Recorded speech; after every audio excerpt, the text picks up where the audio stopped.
disimpulkan bagaimana situasi jurnalis terkini, saya khususnya di Provinsi Jambi tidak sedang baik-baik saja. Subscribe kita sama Family Channel.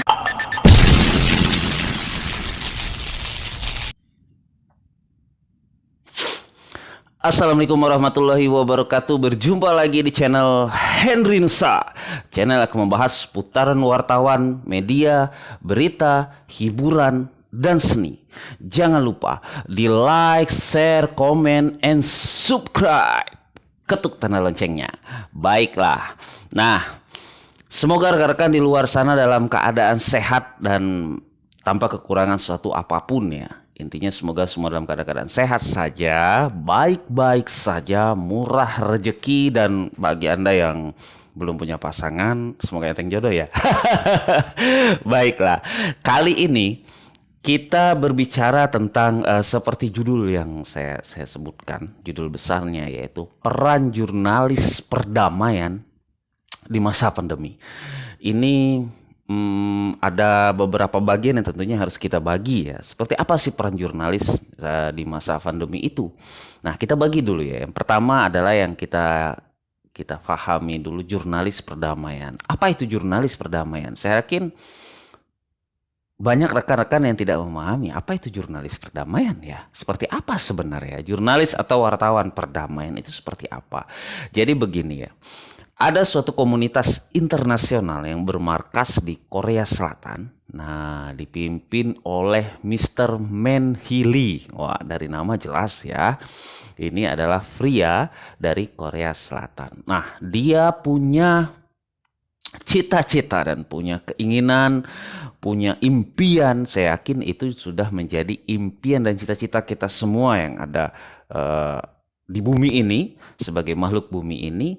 Bagaimana apapun itu, situasi kita berada dalam situasi yang damai gitu ya, penuh dengan perdamaian. Jadi penyelesaian masalah apapun permasalahannya tidak dengan peperangan, tidak dengan kekerasan, tidak dengan apapun itu kekuatannya gitu ya. Jadi bagaimana kita menyelesaikan suatu permasalahan itu dengan pendekatan-pendekatan gitu ya. Pendekatan secara agama, pendekatan secara sosial budaya, pendekatan secara kultur ya, kebudayaan, dan pendekatan-pendekatan lain gitu ya. Nah, hal itulah yang menjadi impian seorang Man Hee. Maka dibentuklah suatu komunitas ya, yang bernama HWVL, yaitu HISWVL. Heavenly Culture, World Peace, Restoration of Light. We are one. Begitu ya, we are one. Kita adalah satu. Nah, jurnalis perdamaian tadi yaitu mereka-mereka yang aktif mengabarkan, aktif menginformasikan kepada dunia tentang program dan kegiatan-kegiatan HWVL di berbagai negara ya, di berbagai negara. Yang terbaru adalah bagaimana perkembangan dan bagaimana keharmonian yang terjadi di Mindanao, Filipina, yaitu ya perang saudara atau sudah 40 tahun lebih gitu ya. Nah, HWVL berperan di sini, hadir di sini dan menciptakan bagaimana masyarakat damai. Mereka mendapatkan luar biasa apresiasi dari masyarakat Mindanao ya.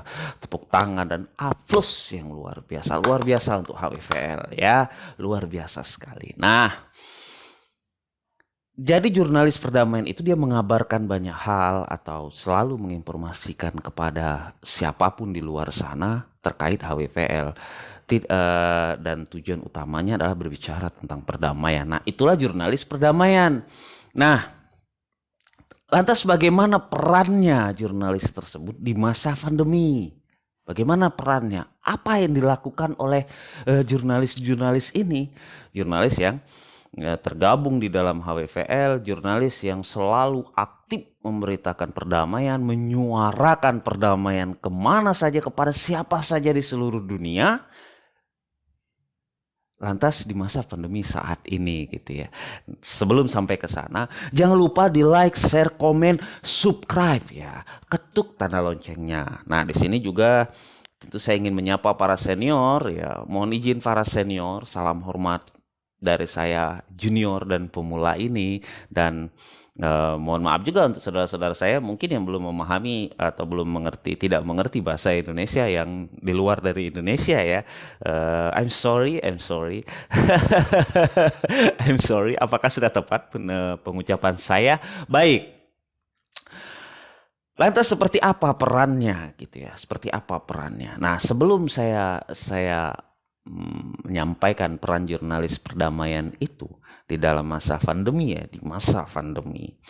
Jadi di masa pandemi ini kalau misalkan ditanyakan gitu, seperti apa situasi jurnalis terkini gitu ya. Situasi jurnalis terkini dan peran media di beberapa kota di Indonesia. Nah, saya akan berbicara Jambi saja. Skupnya lebih mengerucut gitu ya, di Provinsi Jambi. Lebih tepat lagi kota Jambi lah ya. Kota Jambi lebih tepatnya. Nah, kalau ditanya seperti apa situasinya, saya akan menjawab tidak sedang baik-baik saja. Itu ya, tidak sedang baik-baik saja. Di sini saya juga tidak menyimpulkan banyak hal. Tidak menyimpulkan banyak hal. Karena saya mengatakan tidak sedang baik-baik saja. Saya mengalami sendiri suatu peristiwa bagaimana di masa pandemi ini harus mengalami serangan non-fisik gitu ya. Terkait pemberitaan pandemi, terkait pemberitaan COVID-19. Ya, serangan non-fisik. Apa itu serangan non-fisik? Ketika pemberitaan itu saya hadirkan, saya sajikan, saya mendapatkan komentar-komentar yang luar biasa pedas. Pedas, pahit, tidak enak, didoakan yang tidak baik, disumpahi. Ini adalah bagian dari serangan non-fisik. Ini serangan digital ya bagi seorang wartawan. Tidak hanya saya. Beberapa rekan saya juga menyatakan seperti itu. Sampai pada akhirnya juga beberapa rekan saya di dunia media yang dia kehilangan semangat mungkin ya, atau mengendorkan pemberitaan terkait COVID. Pemberitaan tentang ajakan-ajakan gitu ya. Ya bagaimana ya, karena mengalami serangan non-fisik. Walaupun tidak secara langsung bersentuhan, tapi serangan non-fisik itu luar biasa ya. Itu meruntuhkan semangat dan meruntuhkan motivasi kami gitu ya. Padahal jurnalis atau wartawan itu adalah mulut, mata dan telinganya masyarakat yang akan menjadi jembatani kepada pemerintah. Dan begitu sebaliknya, kami juga menjadi mata, mulut dan telinganya pemerintah ketika ada suatu kebijakan-kebijakan yang akan diberikan kepada masyarakat. Nah, di sini bagaimana nih? Posisinya kami di tengah-tengah gitu ya. Kami di tengah-tengah dan kami hanya menjadi jembatani. Kami menyampaikan apa yang ada di masyarakat kepada pemerintah dan kami menyampaikan apa yang disampaikan oleh pemerintah kepada masyarakat. Dalam hal pandemi, media itu memiliki pemikiran yang sama. Saya yakin itu. Apa pemikiran mereka? Pemikiran mereka bagaimana bisa memberikan edukasi kepada masyarakat terkait pandemi ini. Terkait bahayanya pandemi ini. Nah, kalau ada kata-kata ini media menakut-nakuti masyarakat. Ya. Hanya menakut-nakuti saja. Tidak ada yang lain, hanya menakut-nakuti saja. Kalau hanya menakut-nakuti, sesungguhnya kami juga mengalami benturan, kami juga mengalami peristiwa yang sama dengan masyarakat. Ya karena kami juga masyarakat. Kami juga adalah masyarakat. Kami juga terlahir dari masyarakat kan. Kami hadir dari masyarakat. Semangat masyarakatlah ya yang membuat wartawan, jurnalis dan insan pers itu hadir gitu ya. Untuk memberikan yang terbaik kepada masyarakat. Karena apa?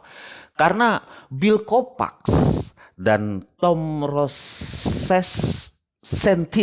ya kalau saya salah mohon dikoreksi ya dalam pengucapan nama Bill Kovacs dan Tom Rosenstiel,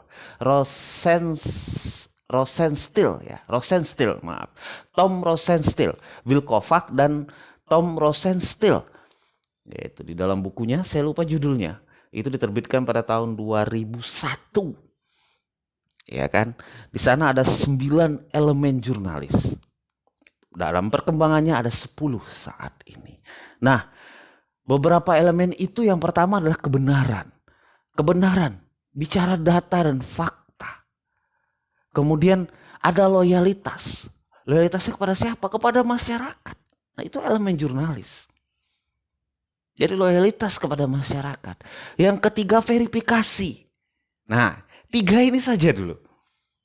Di tengah pandemi, kami wartawan dan jurnalis itu tentu harus mengabarkan itu dengan data, dengan fakta. Untuk siapa? Untuk masyarakat. Ini bentuk loyalitas kami untuk masyarakat. Lantas yang ketiga ada verifikasi. Iya, kami verifikasi. Verifikasi dengan sumber yang tepat dan berkompeten. Tidak hanya tepat, tapi berkompeten. Begitu ya. Lah, wartawan itu pada dasarnya menyampaikan. Nah, pemberitaan itu lahir dan terbentuk atau terkemas itu dari mulut ke mulut. Dari sumber satu, sumber A, sumber B. Kemudian ada data juga gitu ya. Maka kami dari sumber A, sumber B itu artinya kami verifikasi. Lantas kami mendapatkan serangan secara digital, serangan non fisik. Apa yang dianggap? Yang dianggap pemberitaan terkait COVID itu adalah bohong, hoak. Ini mengada-ngada. Ini pengalaman pribadi saya ya. Jadi ini adalah yang saya alami gitu ya. Yang saya alami gitu ya. Mengada-ngada. Saya dianggap pemberitaan yang saya buat itu dianggap adalah saya hanyalah ini adalah iklan. Ini adalah pemberitaan iklan. Padahal sejak dari pandemi di awal sekali. Kalau di Indonesia itu tepatnya pada tanggal 2 Maret 2 Maret tahun 2000 ya.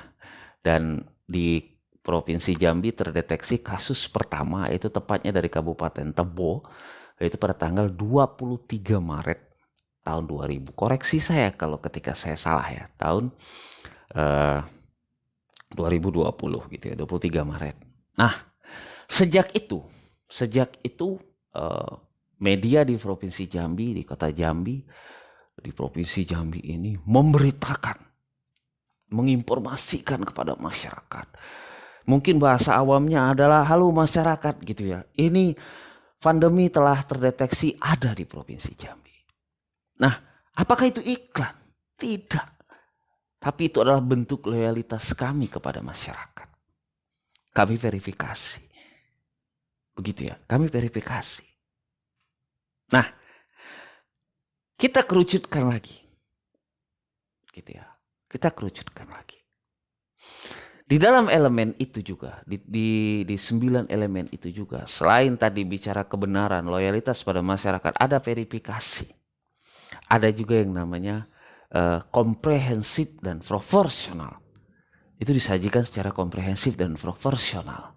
Kemudian bagaimana berita itu dihadirkan dengan menarik dan faktual. Menarik. Gitu ya. Kemudian juga menyediakan forum kritik. Nah, gini ya. Media itu yang saya amati adalah ketika bicara laman, bicara cyber, media online, daring. Mereka di sana berita-beritanya bisa dikomentari secara langsung ya. Jadi bisa dikritik. Ini adalah forum dan kami wajib, bukan wajib ya, kami sudah selayaknya menyediakan itu. Kalau andai kata berita kami memang salah, ada hak jawab, ada hak tolak, ada hak koreksi. Dan itu dijamin di dalam Undang-Undang Pers tahun 1999 di pasal 2. Lagi-lagi koreksi saya jika salah. Nah, kami berupaya menjalankan kode etik jurnalistik yang baik. Gitu ya. Kami berupaya itu. Kalau andai kata masyarakat menemukan pemberitaan-pemberitaan yang tidak benar, itu adalah oknum. Mohon jangan disamaratakan. oknum. Sesungguhnya kami juga mengalami peristiwa yang sama dengan masyarakat. Seperti yang tadi saya sampaikan, kami sama mengalami peristiwa yang sama dengan masyarakat. Kami berhadapan dengan benturan sosial budaya. Kami berhadapan dengan benturan ekonomi. Kalau ada masyarakat di luar sana mengatakan, ini pemberitaan adalah kalian tidak selalu menyatakan bagaimana kami tertib. Kami ini butuh makan. Sama, saudara-saudaraku. Kami juga rekan media mengalami itu. Tidak sedikit rekan media yang saat ini harus gulung tikar. Kalau di Provinsi Jambi, alhamdulillah saya belum melihat ya. Ada rekan media sampai saat ini yang pada akhirnya tutup medianya. Gitu ya. Dan ada rekan wartawan yang pada akhirnya berhenti menjalankan kegiatan jurnalistiknya. Gitu. Mudah-mudahan ini akan terus terjaga. Begitu ya. Jadi itu kondisi ya. Tadi ada kondisi saya pribadi. Mungkin rekan-rekan media di Jambi khususnya punya kondisi yang berbeda gitu ya. Tapi kami menjalankan ini, semua ini karena ya inilah yang ada yang seharusnya dilakukan seorang media. Di dalam elemen jurnalis itu, elemen ke-10 ya, elemen 10 itu masyarakat juga punya hak dan tanggung jawab. Karena apa? Masyarakat saat ini banyak sekali jurnalisme warga ya. Kita semua itu bisa menjadi seorang wartawan. Semua punya handphone. Bikin konten seperti ini di YouTube. Di Instagram, di Facebook, di Twitter. Gitu ya. Dipoto, kemudian setelah dipoto jadi seorang wartawan. Ya kan? Jadi seorang wartawan. Ini kan sesuatu hal yang luar biasa. Nah gitu. Sebentar. Jangan kemana-mana. Jangan lupa di like, share, komen, and subscribe.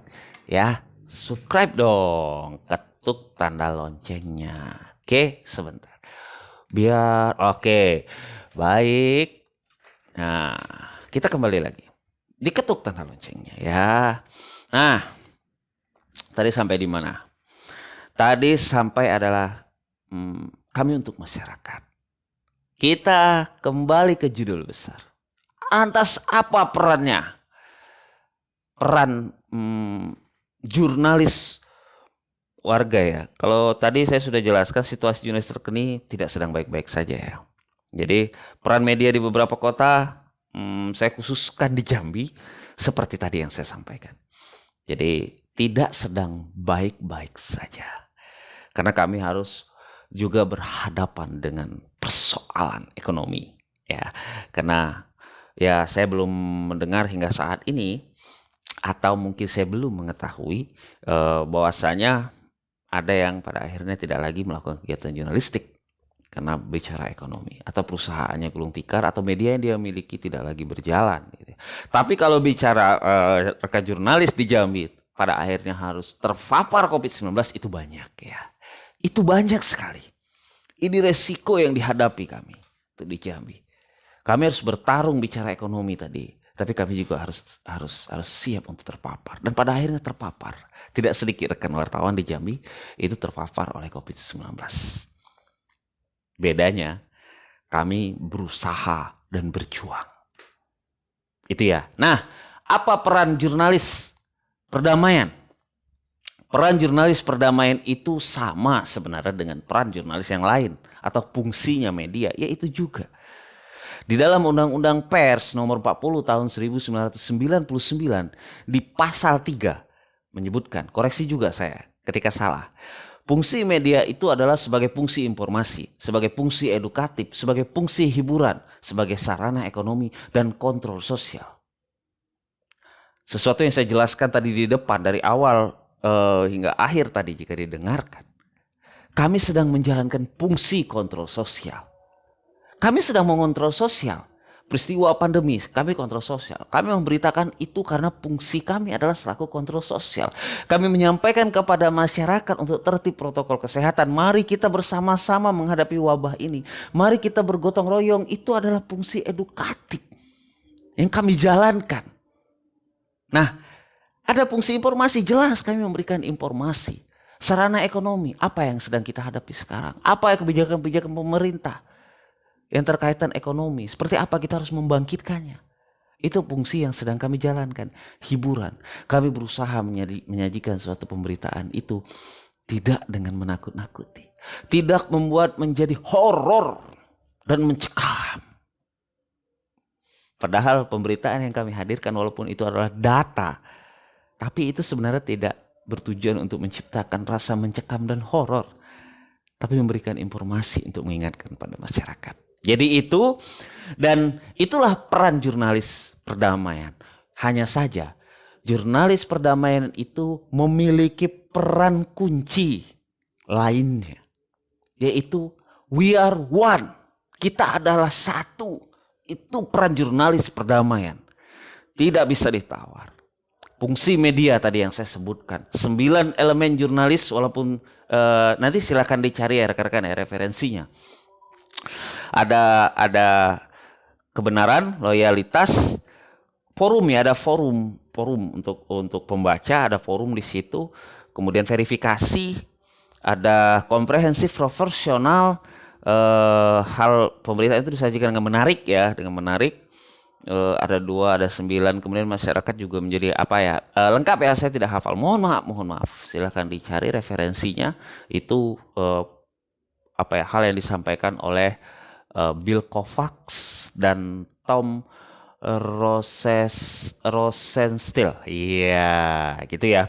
Nah jadi itu apa ya, perannya seperti itu. Hanya saja peran jurnalis perdamaian itu dia satu kunci, yaitu we are one. Gitu ya. Kalau disimpulkan bagaimana situasi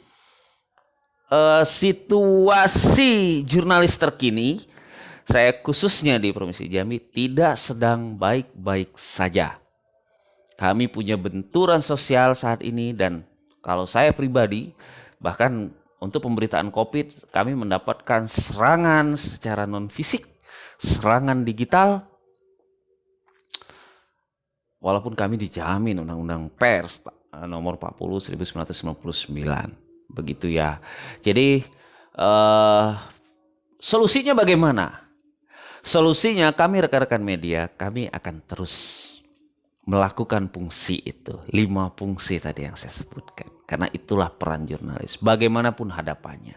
Karena kami punya satu keinginan adalah memberikan informasi yang terbaik kepada masyarakat, untuk mengingatkan masyarakat, karena fungsi kami jelas itu adalah kontrol sosial. Indonesia sembuh, saya yakin Indonesia sembuh. Indonesia akan sembuh.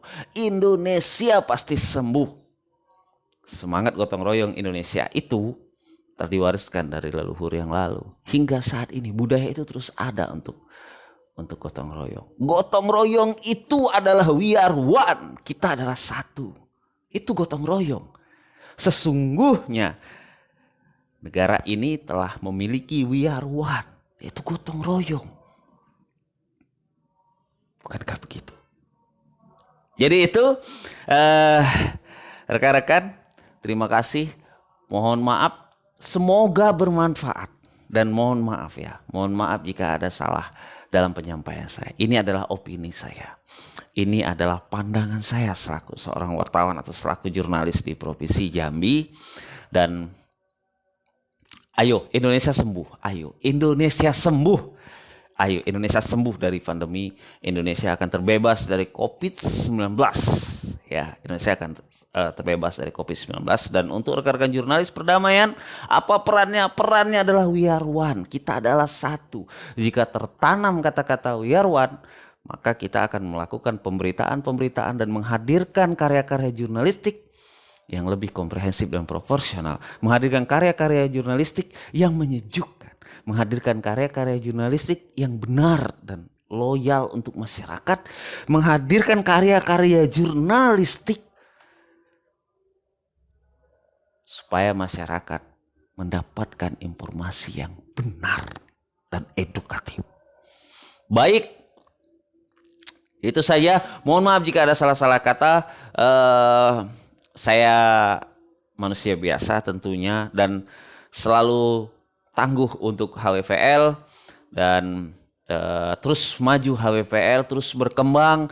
eh, keinginan-keinginan untuk menciptakan perdamaian di dunia tanpa peperangan bisa terwujud, benar-benar terwujud, yaitu heavenly culture, world peace, restoration of light, ya, of light. Itu, dan saya terus seluruh wartawan dan jurnalis di Provinsi Jambi dan se-Indonesia dan sedunia gitu ya, agar terus mengabarkan informasi positif, mengabarkan perdamaian di seluruh dunia. Virus COVID-19 kita lawan dengan virus kebaikan. Apa itu virus kebaikan? Kita hadirkan sesuatu yang damai dan sejuk. Terima kasih HWPL, we are one. Assalamualaikum warahmatullahi wabarakatuh. Bye bye.